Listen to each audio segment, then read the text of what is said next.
Eu estou aqui só para ser verdadeiramente útil. Eu estou aqui para representar aquele que me enviou.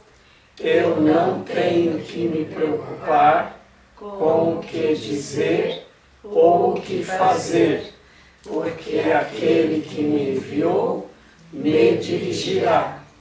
Eu estou contente em estar aonde quer que Ele deseje, sabendo que Ele vai comigo. Eu serei curada na medida em que eu permitir que Ele me ensine a curar. Por integridade, uso da culpa pelo ego. O ego é a parte da mente que acredita em divisão. Como poderia uma parte de Deus se desligar sem acreditar que o maior que o está atacando? Falamos anteriormente do problema da autoridade, que está baseado no conceito da usurpação do poder de Deus. O ego acredita que é isso que fizeste, porque acredita que ele é o que tu és. Se te identificas com o ego, tens que te perceber como se fosses culpado. Sempre que respondes ao teu ego, vais experimentar culpa e temer punição. O ego é bem literalmente um pensamento amedrontador. Por mais ridícula que possa ser a ideia de atacar a Deus para a mente sã, nunca te esqueças de que o ego não é são. Representa um sistema delusório e fala por ele. Escutar a voz do ego significa que acreditas que é possível atacar a Deus e que uma parte de Deus foi arrancada por ti. O medo da retaliação vinda de fora é decorrência disso, porque a severidade da culpa é tão aguda que tem que ser projetada. Nós falamos aqui na mente dividida. A mente dividida é porque nossa mente está dividida entre o céu e a terra, entre Deus e o ego. O ego é a parte da mente que se dividiu, não uma divisão que realmente tenha decorrido em separação, porque não há como separar de Deus. Mas o que separou foi um sistema de crença. Apenas deu início a um sistema de crença em que se acredita que nós usurpamos o poder de Deus. E isso é a mente dividida. Então agora ela está dividida naquela parte que está com Deus, segundo a nossa crença, e na parte que não está com Deus, segundo essa mesma nossa crença. Porque não há como separar nada de Deus. Então a única coisa que nos separa de Deus é a crença da separação que nunca aconteceu. Mas acreditamos. E como somos o Filho de Deus, aonde nós colocamos a nossa crença, ela tem força. E assim, quando passamos a acreditar na divisão, de que nossa mente está dividida entre ego e Deus, nesse momento, nós acreditamos na divisão. Se nós acreditamos na divisão, daí para frente a gente divide tudo. Assim, tudo é dividido em muitas variações, em infinitas possibilidades. É infinita diversidade com infinitas combinações, com infinitas possibilidades. Então nós dividimos tudo.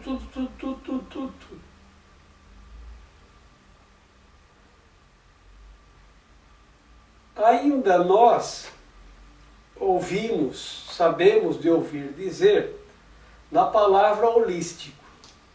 Holístico seria o todo, o holos, o todo. Mas o que é isso, o todo? O homem como um todo. Mas o homem como um todo não existe se está separado de Deus. Então é todo o ego. Mas todo o ego não é o holos, que significa o todo. Assim, nessa ideia de acreditar na divisão, nós dividimos tudo.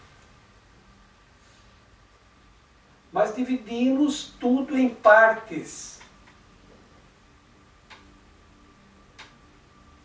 Porque passamos a acreditar que se estudássemos cada parte, nós teríamos mais sabedoria. Quando eu era criança, eu tinha só um médico na minha cidade. Era o Dr. Chico. Todo mundo ia lá e não tinha muita doença, não. As pessoas iam no médico ou porque se machucavam, ou porque passavam mal, alguma coisa, mas doenças assim não se ouvia dizer de doenças. O filho de umas pessoas que tinham mais poder material na cidade foi fazer medicina e voltou. Voltou e montou uma clínica, trouxe uns colegas e montaram uma clínica com várias especialidades. Quanto mais especialidades separadas, que agora tudo, isso é com essa especialidade, isso é com aquela, isso é com aquela, isso é com aquela, foi dividido tudo tanto que ninguém mais sabia mais nada. Então essa divisão, ela vai fazendo isso. E essa crença na divisão, ela nos traz culpa. Porque nós acreditamos culpados de usurpar o poder de Deus para dar início a um sistema de crenças separado. Por isso a ideia da separação. Um sistema de crenças separado, que acredita na divisão. Então nós passamos a acreditar que a mente está dividida.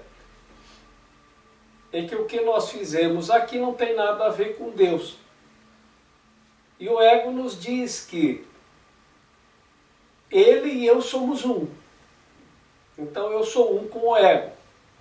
Mas se eu sou um com o ego, de onde eu tiro a minha vida?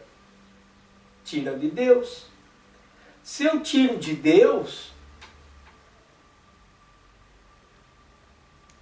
então eu sou culpado de tirar de Deus a vida para mim mesmo. E o ego vive como se fosse um parasita com o seu hospedeiro. E nós acreditamos então que nós somos separados de Deus e que há uma divisão entre nós e Deus. E esse sistema de crença que dificulta nós acreditarmos mais em Deus, colocarmos mais fé aí, porque Deus para nós parece uma abstração, enquanto que o que está aqui parece real. Há uma inversão muito grande aqui.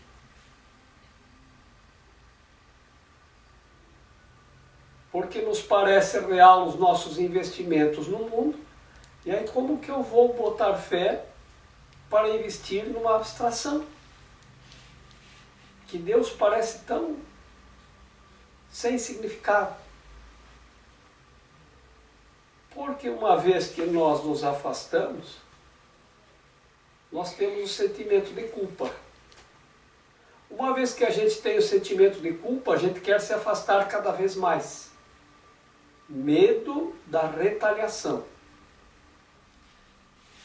Aí nós começamos a criar o Deus da vingança. Ele vai retaliar. Então eu tenho que me afastar. Vale lembrar aqui a fábula do Pinóquio. O Gepeto fez um boneco de madeira e o boneco de madeira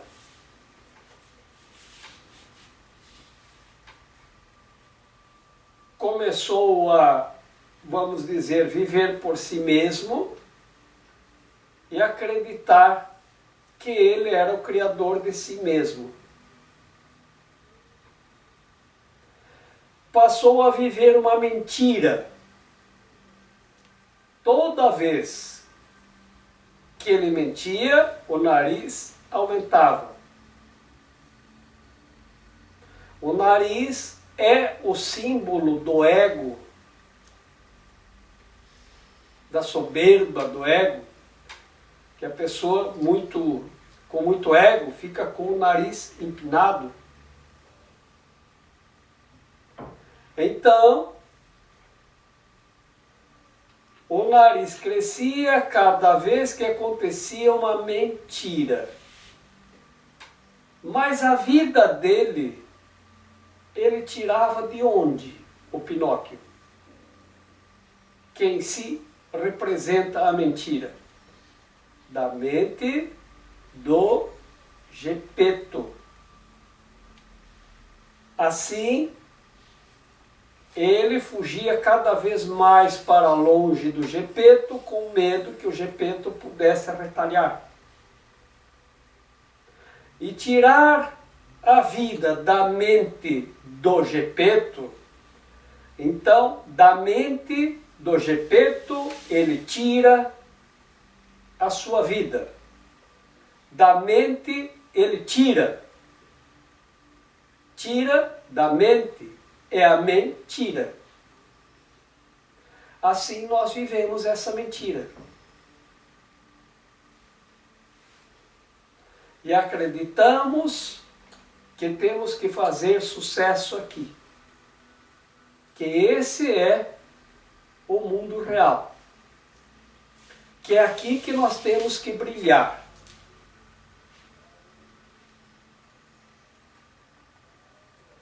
Mas isso acarreta culpa.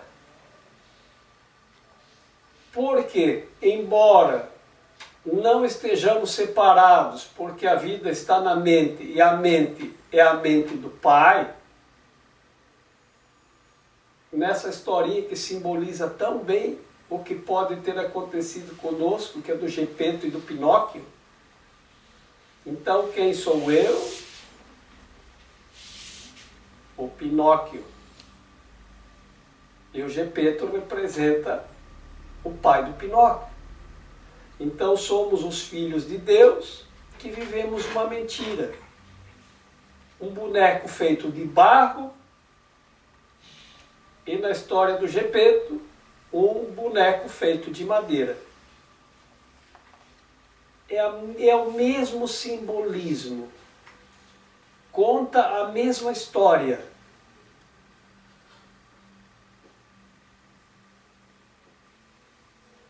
E mostra o que acontece quando passamos a acreditar que nós temos vida própria. É o ego.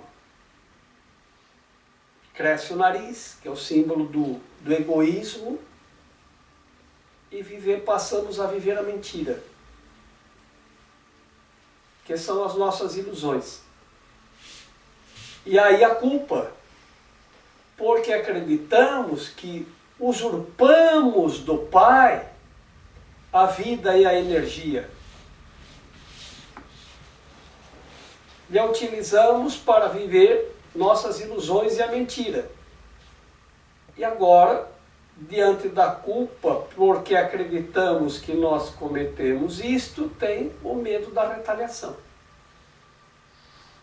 Deus vai se vingar. Deus vai castigar. Vai retaliar. E tem aquela tentação dos... sei lá o que era, o gato, o lobo, que ela tentando a vida do Pinóquio e a fada fazendo o lado bom. É aquele dueto, que fica sempre o anjinho e o diabinho tentando a vida da gente. São as duas vozes que passamos a ouvir. Essa mente dividida é sempre isso. O anjinho e o capetinha ali, né? A parte do capetinha é aquela que acredita na divisão. Falamos anteriormente do problema da autoridade, que está baseado no conceito da usurpação do poder de Deus. O ego acredita que é isso que fizeste, porque acredita que ele é o que tu és. Se te identificas com o ego, tens que te perceber como se fosses culpado. Sempre que respondes ao teu ego, vais experimentar culpa e temer punição. O ego é bem literalmente um pensamento amedrontador. Por mais ridícula que possa ser a ideia de atacar a Deus para a mente sã, nunca te esqueças de que o ego não é são. Representa um sistema delusório e fala por ele. Escutar a voz do ego significa que acreditas que é possível atacar a Deus e que uma parte de Deus foi arrancada por ti. O medo da retaliação vinda de fora é decorrência disso, porque a severidade da culpa é tão aguda que tem que ser projetada. Quando você está com muito medo, você projeta. Você temer a Deus, né? Nós conhecemos as palavras, mas não conhecemos o significado das palavras. Nós não compreendemos o que ouvimos e também não sabemos o que dizemos. As nossas palavras, elas foram criadas para comunicar. A origem do nosso idioma está no latim. No entanto, ninguém mais estuda o latim para entender o significado da palavra. Então, a palavra, ela está aí, nós aprendemos, repetimos, mas não sabemos o significado da palavra. Já trabalhamos isso aqui em outras oportunidades. Lembro que quando eu era criança, na igreja católica que frequentávamos, minha família, o padre rezava a missa em latim e se aprendia latim na escola. E também o padre rezava de frente para o altar, junto com todas as pessoas que estavam na igreja, que também ficavam de frente para o altar. Isso começou a gerar um movimento crítico, porque as pessoas diziam, a gente não entende o que o padre fala, ele fala tudo em latim, e ele dá as costas para o povo, porque fica rezando de frente para o altar.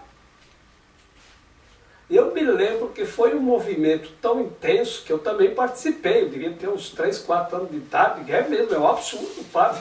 O que eu sabia? Mas você vê como a gente vai repetindo as coisas sem saber o que está dizendo, sem entender o que está ouvindo, né? E aí mudou. Eu sei que depois veio então a orientação de que a missa ia ser em português. Todo mundo festejou muito, agora nós vamos entender tudo. E o padre ia rezar a missa de frente para o povo. Agora sim, o padre reza a missa olhando para a gente. Bom, vejam que interessante. As pessoas vão na missa, não entendem nada do que o padre diz. Por quê? Porque as palavras em português ficaram sem o seu significado. As pessoas ouvem, mas não compreendem. Às vezes repete, olha, o padre disse, né? Tal filósofo falou, não sei quem citou em uma frase que ficou famosa, mas a gente não compreende aqui.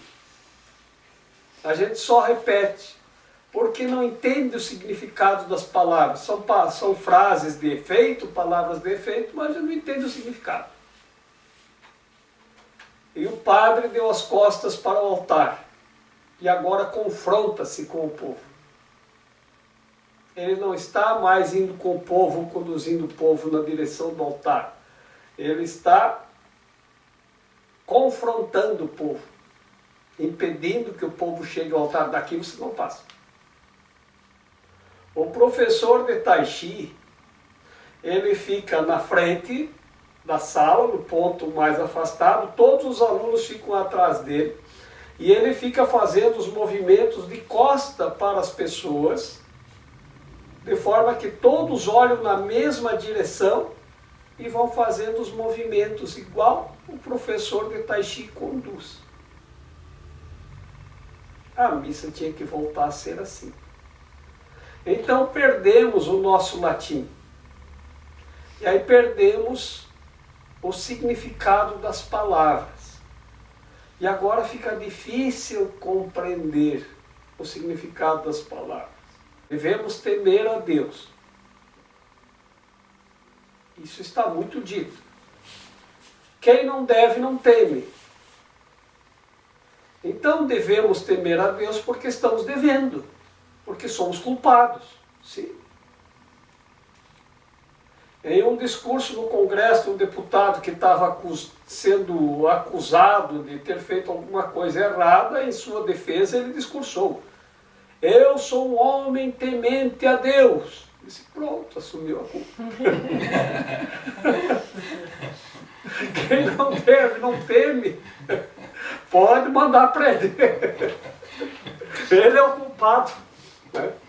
Então, o nosso ego é culpado e por isso devemos temer a Deus. Por quê? Porque Deus vai retaliar. Porque somos culpados de usurpar o poder de Deus, que é a mentira. Mentira, tira da mente a energia. E passamos a acreditar que nossa energia vem da terra. Por isso que a maçã é o símbolo do fruto da terra.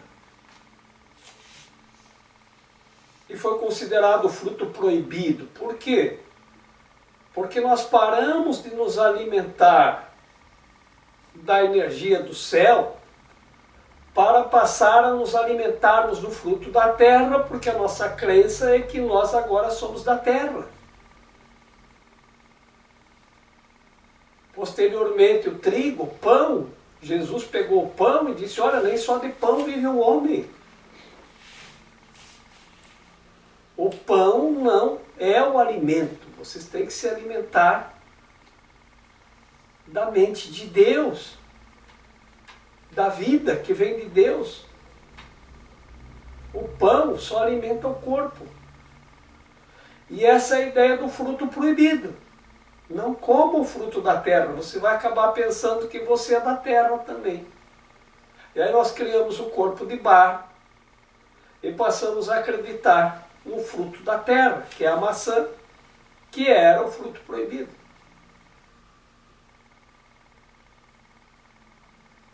Então é claro que temos que ficar tementes, ter medo de Deus.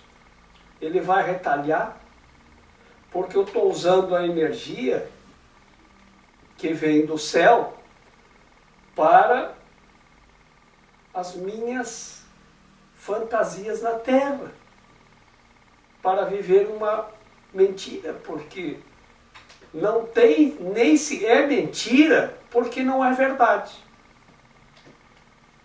Então o ego não é verdade. Isso que nós vivemos aqui não é verdade.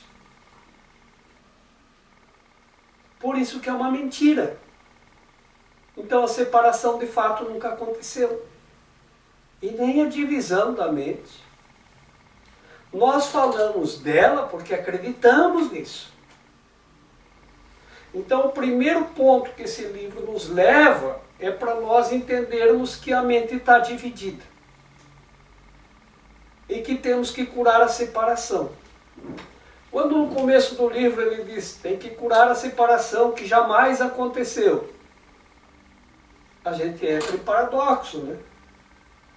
Temos que curar uma coisa que jamais aconteceu. Mas então não precisa curar, mas ele diz que precisa. Então agora nós conseguimos compreender. A separação jamais aconteceu porque é impossível separar de Deus. Porque somos umas unicamente. Somos o Filho unigênito. É Pai, Filho e Espírito Santo e não tem nada além disso. Então não há como separarmos uma parte de Deus e trazermos para nós. Então por isso não estamos separados de Deus, não. Apenas vivemos a mentira do Pinóquio.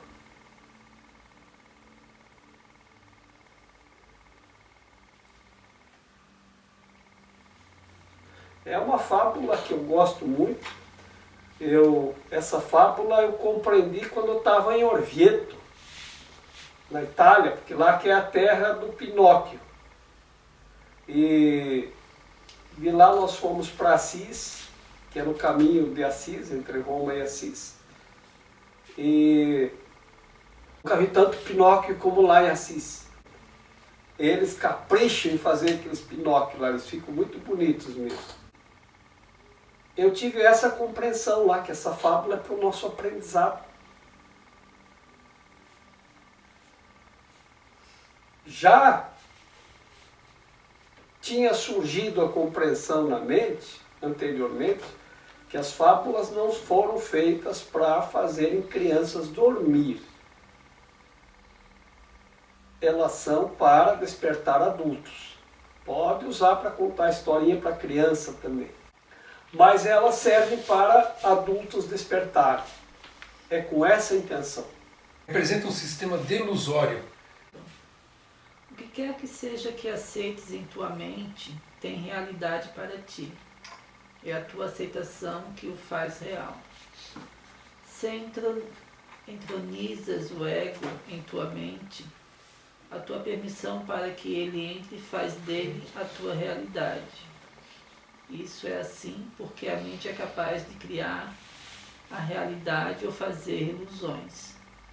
Eu disse anteriormente que tu precisas aprender a pensar com Deus. Pensar com Ele é pensar como Ele. Isso engendra alegria, não culpa, porque é natural. A culpa é um sinal seguro de que o teu pensamento não é natural. O pensamento não natural será sempre acompanhado pela culpa, porque é uma crença no pecado. O ego não percebe o pecado como uma falta de amor, mas como um ato indubitável de agressão. Isso é necessário para que a sobrevivência do ego, porque logo que considerares o pecado como uma falta, irás automaticamente tentar remediar a situação e terás sucesso. O ego considera isso como uma condenação, mas tens de aprender a considerar como liberdade. Quando entronizas o sistema do ego na tua mente,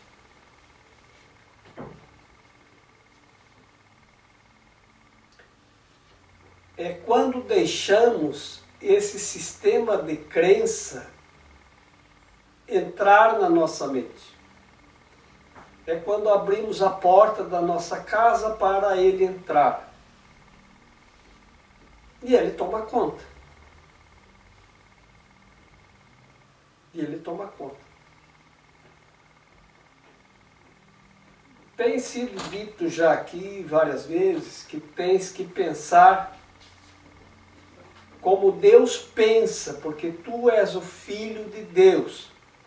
Tem que escolher pensar como Deus pensa.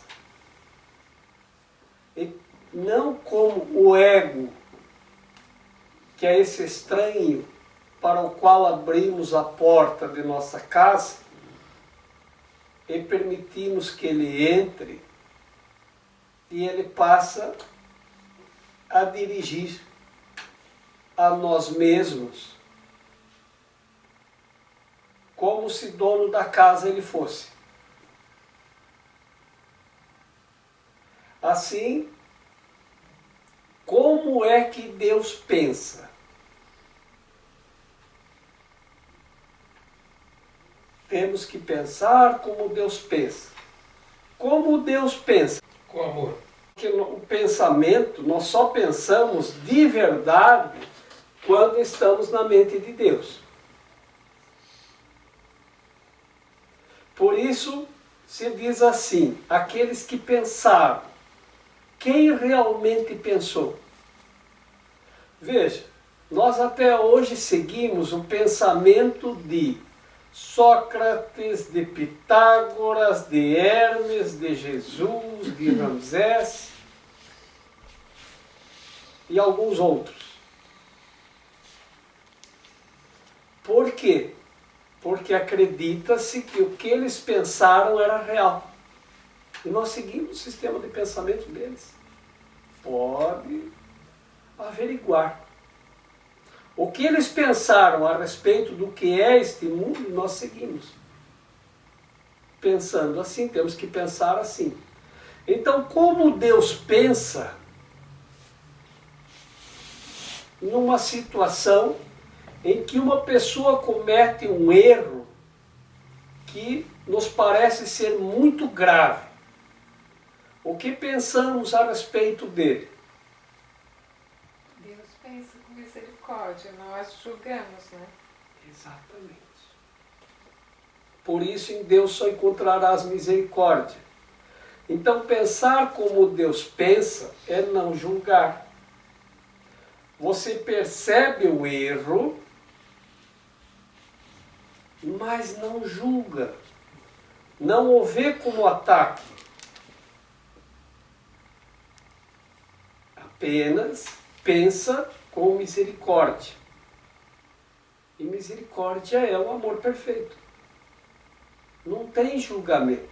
Temos que lembrar disso. Como Deus gostaria que eu pensasse com relação a isso que está acontecendo. Se a gente conseguisse lembrar de fazer esse exercício sempre, né? Na hora, né? A gente ia deixar de queimar a pestana à toa com muita coisa, né? Ele nos promete aqui, se você lembrar disso, de pensar como Deus pensa, isso só vai engendrar alegria.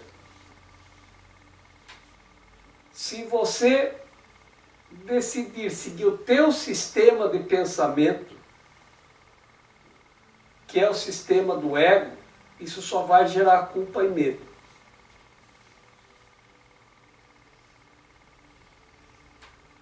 Você quer alegria ou medo? E culpa? O que você gosta mais de sentir?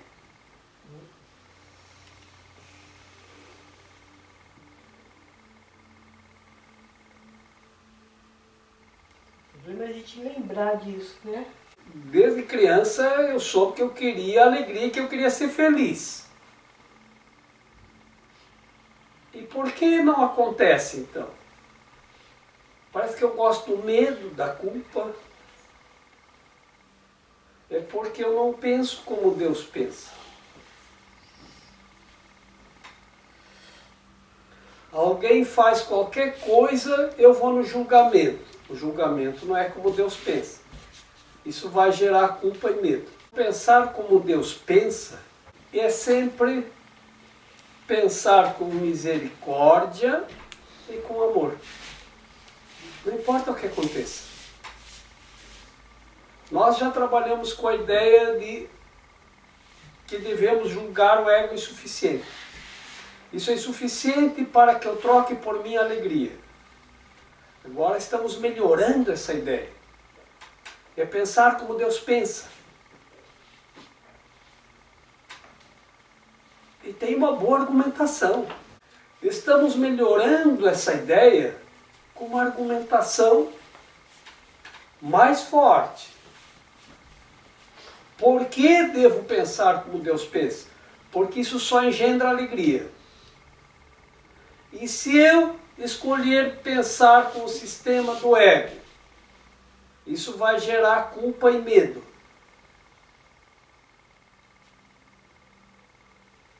Temos que lembrar disso constantemente. Nós temos que retomar a posse de nossa casa. Permitimos, abrimos a porta para o ego entrar e ele tomou conta. Vamos para a rua já, impeachment.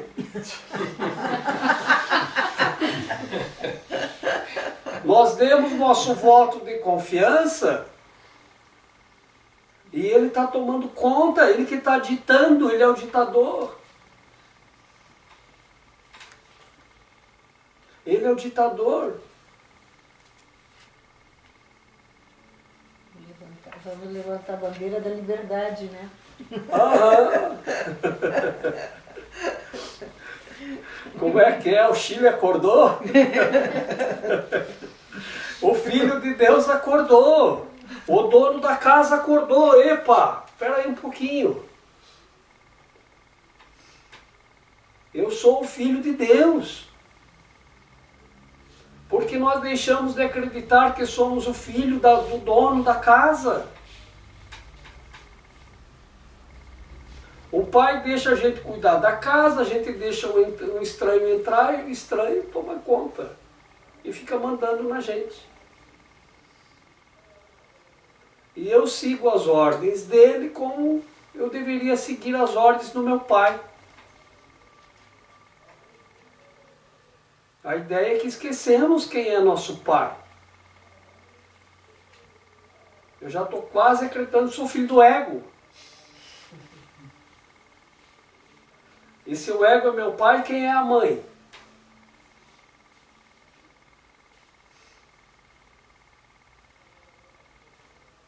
Quem é a mulher do ego? A égua! Então os nordestinos já sabem disso há muito tempo, quando a pessoa sai do caminho e eu fico uma égua. Que é a mulher do ego, é a égua. Está na hora de retomarmos, acorda. Acorda, filho de Deus. E começa a decidir, tomar as decisões que você precisa tomar. A decisão que você tem que tomar é pensar como Deus pensa, e não como o ego pensa. Amarra a fitinha no dedo, vale qualquer coisa. Vale botar a mensagem no celular.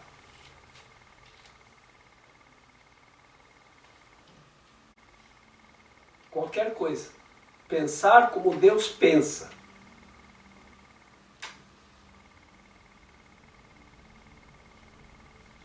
Podemos fazer isso. Vamos usar a tecnologia a nosso favor. Vamos botar lá um sinalzinho no celular de hora em hora, já que a gente tem o celular. Que nem tomar homeopatia, né? Tem, É. tem. Isso. E a gente vai lembrar o que é sinalzinho, pensar como Deus pensa. O ego não percebe o pecado como uma falta de amor, mas como um ato indubitável de agressão. Isso é necessário para a sobrevivência do ego, porque logo que considerares o pecado como uma falta, irás automaticamente tentar remediar a situação e terás sucesso. O ego considera isso como uma condenação, mas tens de aprender a considerar como liberdade. O pecado é uma falta de amor. O ego não percebe o pecado como uma falta de amor, mas percebe o pecado como um ato indubitável de agressão. um ato indubitável de agressão. Se tem uma agressão, tem um ataque, tem um contra-ataque. Você foi agredido. E aí você vai contra-atacar.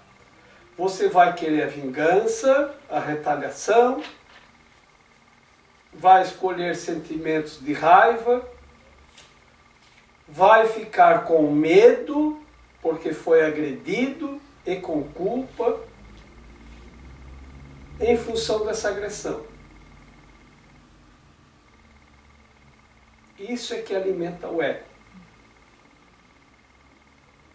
Mas o pecado é uma falta de amor.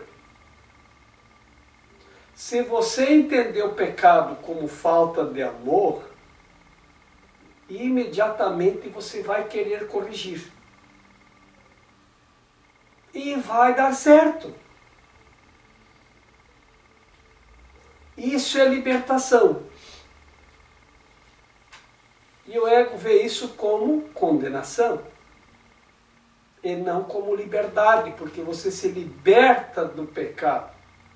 O pecado é uma falta de amor. O ego não percebe o pecado como uma falta de amor, mas percebe o pecado como um ato indubitável de agressão. um ato indubitável de agressão. Se tem uma agressão, tem um ataque, tem um contra-ataque. Você foi agredido. E aí você vai contra-atacar. Você vai querer a vingança, a retaliação, vai escolher sentimentos de raiva, vai ficar com medo, porque foi agredido e com culpa, em função dessa agressão. Isso é que alimenta o ego. Mas o pecado é uma falta de amor.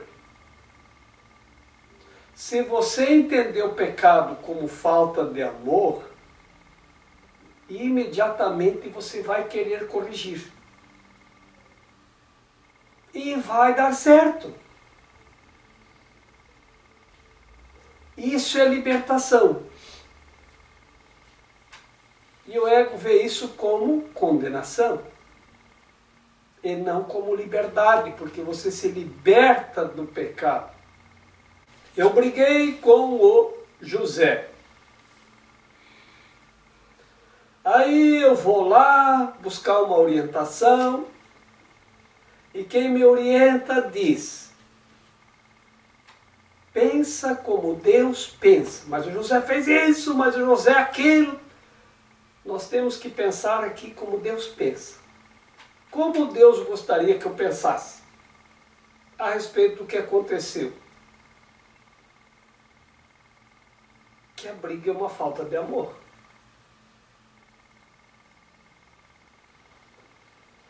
Se é uma falta, então tá bem. Então o que eu tenho que fazer? Você tem que ir lá e corrigir. Eu ir lá e corrigir é. Mas isso é uma penitência. Então reza 10 Ave Maria e depois vai lá e pede perdão para o José. Eu vou ter que ir lá pedir desculpas? Então eu sou culpado? Eu tenho que pedir desculpas? Isso é a condenação. Eu fui condenado.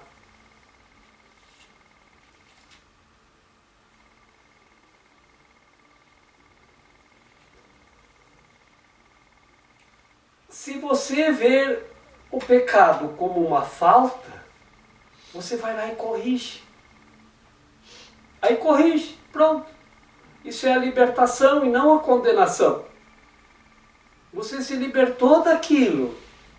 Não tem mais agressão, não tem mais pecado, não tem mais medo. o ego vê como um ato indubitável de agressão, e não como uma falta. Então o pecado é uma falta. Se os milagres não estão acontecendo para você, é porque em algum momento alguma coisa deu errado. Erros são falta de amor. O único remédio para a falta de amor é o amor perfeito. O amor perfeito é a expiação. Expiar é desfazer, é corrigir. Isso é a libertação.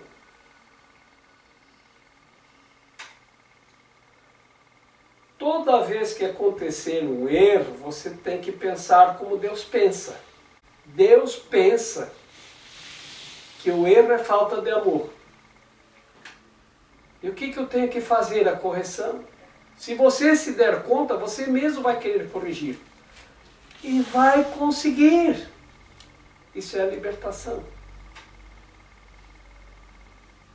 Se você ver como uma agressão,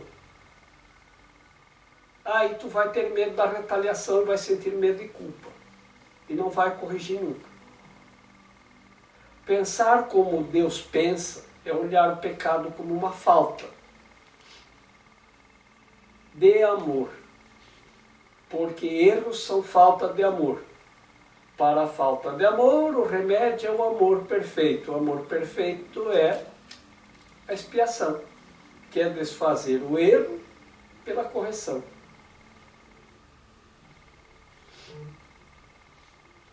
Se eu não tive tempo de pensar como Deus pensa, porque o ego saiu na frente, não tem problema. Assim que eu sentar para pensar no que aconteceu, ainda posso pensar como Deus pensa. Não precisava ter todo esse trabalho e gastar todo esse tempo agora para ir lá desfazer o erro pela correção. Não precisava ter entrado nessa, mas me deixei levar. Mas ainda pode corrigir a qualquer momento. Então ainda dá tempo de fazer a correção.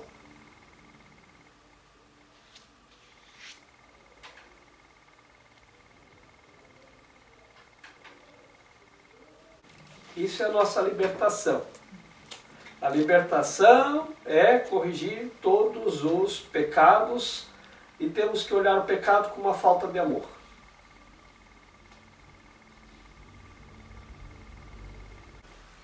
A mente sem culpa não pode sofrer. Sendo sã, a mente cura o corpo porque ela foi curada. A mente sã não pode conceber a enfermidade porque não pode conceber ataque a qualquer pessoa ou a qualquer coisa. Eu disse antes que a enfermidade é uma forma de mágica. Poderia ser melhor dizer que é uma forma de solução mágica. O ego acredita que punindo-se vai atenuar a punição de Deus. Entretanto, mesmo nisso ele é arrogante. Atribui a Deus uma intenção de punir e então toma essa intenção como sua própria prerrogativa. Tenta usurpar todas as funções de Deus como as percebe, porque reconhece que só a aliança total pode ser confiável.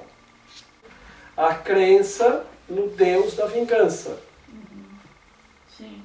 Que se olharmos agora, no Antigo Testamento está olho por olho, dente por dente, o Deus vai se vingar dos meus inimigos. Por isso, quando perguntaram para Jesus a respeito desse testamento, ele disse, eu lhes dou um novo testamento, sigam apenas este. em toda a sua sanidade e santidade, ele não julgou, não criticou, não falou mal e não falou bem. Ele disse, a respeito disso, pega isso aqui, siga esse. Mas é o sistema de crença, é naquilo que tu acredita. Tá?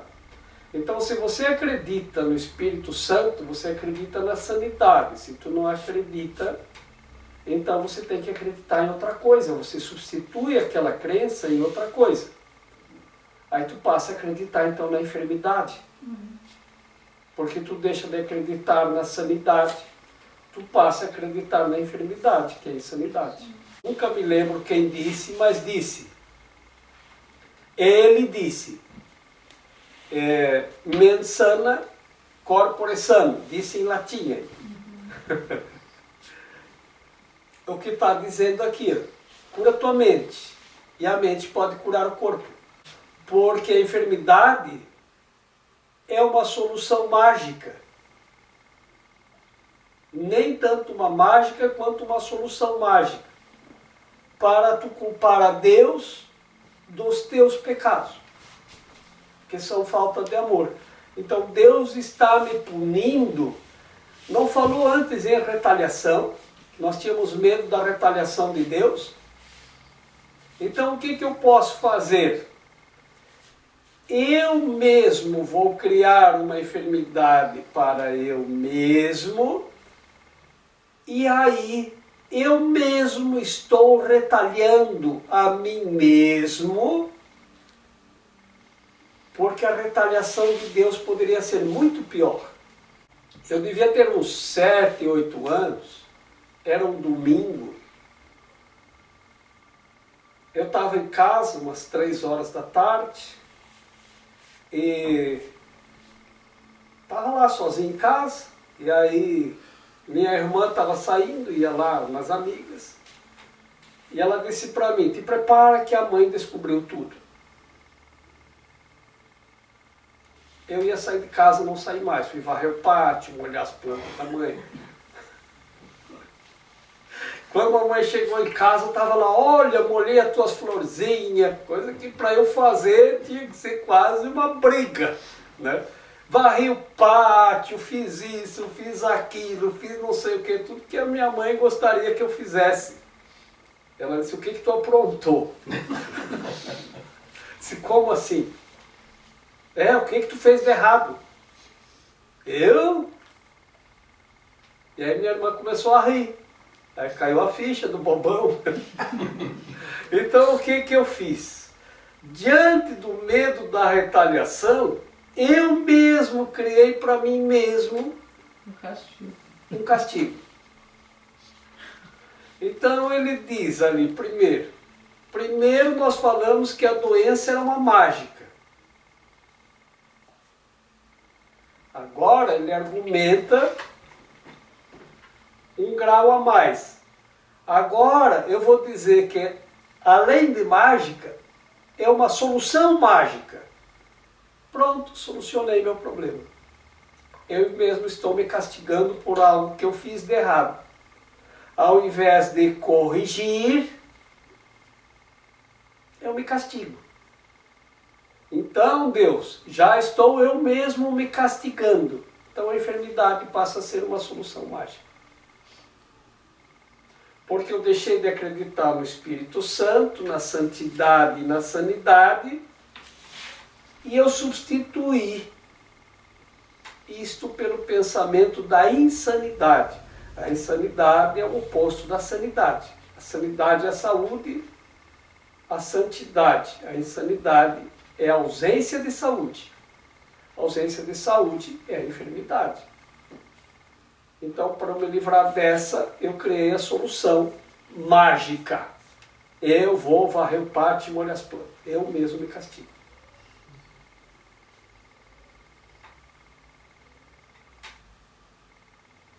Então, se você curar a mente pode curar o corpo. Entretanto, mesmo nisso ele é arrogante. Atribui a Deus uma intenção de punir.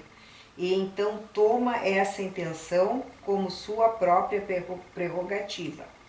tenta usurpar todas as funções de Deus como as percebe, porque reconhece que só a aliança total pode ser confiável. Deus está me punindo. Na realidade, o ego está falando que Deus está punindo. Então, sim. Quando ele fala em aliança total, a aliança total é com o ego. Porque eu estou totalmente unido a Deus, porque daí, como eu não estou totalmente unido a Deus, então eu me separei. Então eu vou usurpar as funções de Deus. Então eu atribuo a Deus a função de castigar, e como eu já usurpei a vida, eu vou usurpar a função do castigo também. E eu próprio me castigo. E eu faço isso porque eu acredito numa aliança total com o ego. Porque com Deus não se faz aliança, a gente se une a Deus. Deus não tem aliados. O ego é que tem. Então as alianças são com o ego. Então, para eu confirmar essa aliança total na insanidade, o ego diz: então fica doente. Quero ver se tua aliança é total comigo.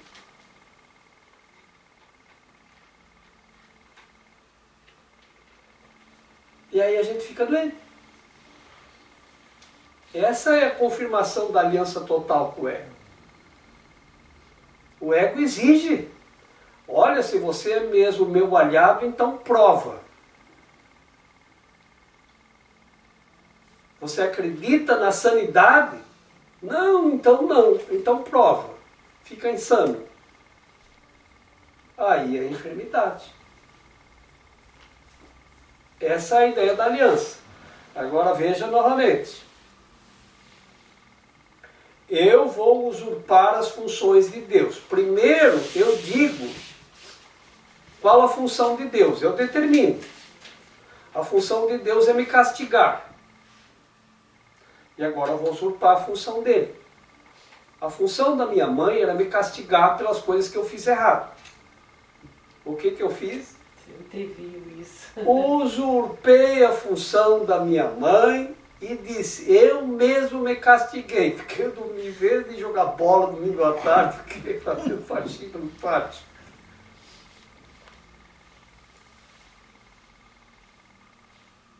Eu me aliei com quem? Com o medo. O medo do castigo. Antes que minha mãe me castigue, eu usurpo a função dela de me castigar e apresento o castigo e digo: viu, eu mesmo me castiguei. O ego acredita que punindo-se vai atenuar a punição de Deus. Entretanto, mesmo nisso, ele é arrogante. Atribui a Deus uma intenção de punir e então toma essa intenção como sua própria prerrogativa. Tenta usurpar todas as funções de Deus como as percebe, porque reconhece que só a aliança total pode ser confiável. Se eu mesmo me punir, e aí eu crio enfermidade, eu vou atenuar a punição de Deus. O que eu fiz lá com minha mãe? Eu mesmo me puni para atenuar a punição de Deus. Então eu acredito que a função de Deus é punir.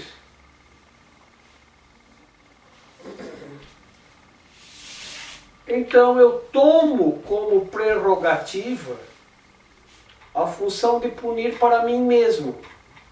Até nisso eu sou arrogante. Eu arrogo para mim a função de punir a mim mesmo.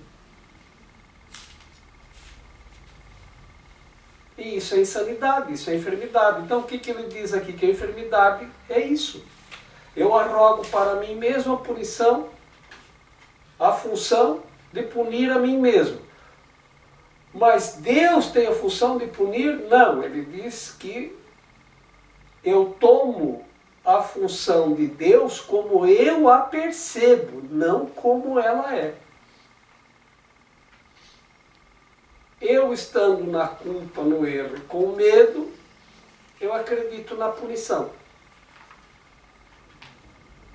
A doença é uma punição. Peso na consciência, Isso, não estar em paz. exatamente. Perfeito. Convite para repensarmos. E isso, mesmo com a compreensão que temos hoje, ainda a gente tem tempo de assimilação. Até que realmente, uma hora a gente diz, entendi. Percebi, compreendi. Porque isso é uma semente de um conceito novo para todos nós. Independente do sistema de crença que a gente seguia antes do livro, ou que a gente tinha, não é que seguia, vou colocar melhor, independente do sistema de crença que a gente tinha. Né? Que podemos ter aqui formação de diferentes instituições religiosas que falavam de diferentes modos, né? Mas o conceito geral sempre foi mais ou menos um pouco diferente. Então ele está reinterpretando aqui para a gente. O que nós vamos fazer? Nós não temos que negar nada, nem o sistema que a gente acreditava, nem nada. A gente apenas vai pegar, como Jesus disse, quando lhe perguntaram a respeito do testamento, ele disse, eu lhes dou um novo testamento, siga esse. Tu pega esse e olha, se tu achar que esse é melhor, tu substitui. Se não achar, fica com o outro. Não é uma imposição, porque aqui a gente aprende o amor, e o amor é a liberdade. Né? Então, é difícil para todos nós mudar crenças e conceitos. Se não fosse tão difícil, não era tão difícil. Mas no momento em que a gente muda uma crença, e a gente só pode mudar porque a gente perde a crença naquela crença e passa a ver outra coisa como a verdade, ou a verdade de outra forma, ou passa a ver, achar que isso é mais verdadeiro, aí a gente muda, senão não há como. Não adianta dizer, ouvir, falar. Então temos que avaliar. Está sendo melhor para mim, da forma como estou compreendendo? Acho que estou vendo mais além? É uma avaliação constante. Pensar como Deus pensa é um exercício diário. Então, a forma de sair do sofrimento não é curar a doença no corpo, e sim curar na mente a crença incorreta, né? A percepção de que Deus castiga. A culpa gerada pelo erro, seja qual for, ou faz tu projetar no outro para sair da culpa, ou gerar uma doença. É porque o corpo é neutro, então tu projeta o castigo em si mesmo. Por quê? Porque isso atenua o castigo de Deus. Segundo como tu percebes, como o ego percebe, né? Mudar a percepção. Então, primeiro você acredita que Deus castiga. Depois você acredita que se você mesmo se castigar, você atenua o castigo de Deus.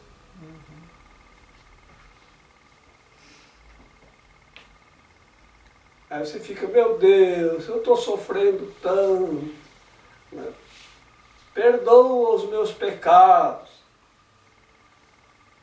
Isso não é uma oração para Deus, isso é uma oração para o ego. Porque você não está querendo corrigir, você está projetando em Deus que Ele está te castigando. Que Ele é o Deus do castigo, é com esse Deus que tu está conversando. Não é com o Deus do amor. Eu estou conversando com o Deus do castigo. Veja como a nossa mente vai numa direção equivocada. Então nós temos que curar a nossa mente, e a ideia é justamente essa. Deus é puro amor. O pecado é contra si mesmo, não é contra Deus. E o pecado é falta de amor. É só corrigir. Se você ver o pecado como falta de amor e não como uma agressão, você não vai projetar, você vai corrigir. Isso é libertação. Então, e onde que está tudo isso? No corpo ou na mente? Na mente. Mas se você não corrigir, você vai dizer, bom, eu não vou corrigir isso. Eu sei que Deus vai me castigar. Então, antes que Ele me castigue, e o castigo, como Deus é muito poderoso, é onipotente, o castigo deve ser muito forte. Então eu mesmo me castigo para atenuar o castigo de Deus. Isso é arrogância, porque eu arrogo para mim uma função que é de Deus, a do castigo. Que na verdade Deus não castiga, mas eu percebo Deus como aquele que castiga e ainda arrogo para mim a função de castigar, e eu mesmo me castigo. É cego, é um nozinho, né? É. É mais fácil do que ir lá e desfazer o erro, pedir perdão para o José, né? Exatamente. É por isso que às vezes as pessoas dizem assim, Jorge, mas eu tenho que ir lá no José, eu não posso assim fazer isso mentalmente. Mentalmente é sozinho. E Deus não é só. E o perdão tem que ser compartilhado, como tudo que vem de Deus é compartilhado. Então não funciona. Ah, mas me disseram que se eu ficar mentalmente dizendo, eu te perdoo, eu te perdoo, me perdoo, eu te perdoo, eu te perdoo, me perdoa, funciona. Eu acho que funciona melhor se esse eu te perdoo, tu me perdoa, funcionar na hora que você encontrar a pessoa.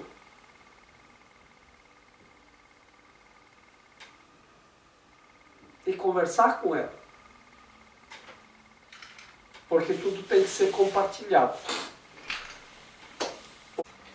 Eu estou aqui só para ser verdadeiramente útil. Eu estou aqui para representar aquele que me enviou. Eu não tenho que me preocupar com o que dizer ou o que fazer, porque aquele que me enviou me dirigirá. Eu estou contente em estar aonde quer que Ele deseje, sabendo que Ele vai comigo. Eu serei curada na medida em que eu permitir que Ele me ensine a curar.